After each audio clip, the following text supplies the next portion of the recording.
U.S. Senate Republicans on Tuesday successfully defended their bid to avoid across-the-board budget caps by using some $38 billion in emergency war funding to expand military spending. Senators voted 51-46, along party lines, to defeat an amendment to an annual defense policy bill that would have barred a Republican-led plan to use the special war funds to avoid the spending cap, but only for the Department of Defense. The mandatory spending limits have been in place for 2 years. In an early gambit in what will likely be a difficult partisan clash over U.S. budget and tax policy this year, Democrats have been threatening to hold up spending bills until lawmakers agree on a plan to scrap mandatory spending limits for domestic programs as well as defense. Republicans argue that the military should be spared many of the so-called sequestration cuts to ensure national security, but they accuse Democrats of using the issue to camouflage a desire for irresponsible spending.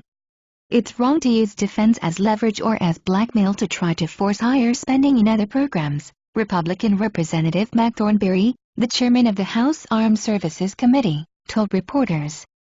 Democrats say other programs subject to the spending caps, such as medical research, embassy security and education, are also important.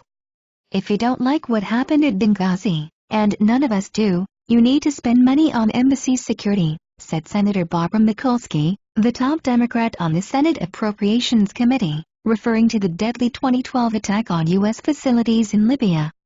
Democrats called the war funds plan a gimmick and said Republicans should agree to negotiate an easing of the across-the-board budget constraints.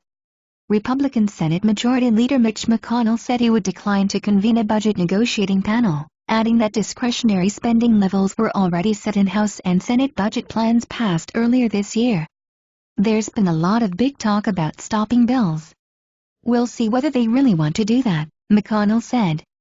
The Overseas Contingency Operations, OCO, money, intended to fund ongoing wars, does not count against the budget caps. President Barack Obama asked for $50 billion in OCO funding in his budget request, but Congress added $38 billion for the Pentagon.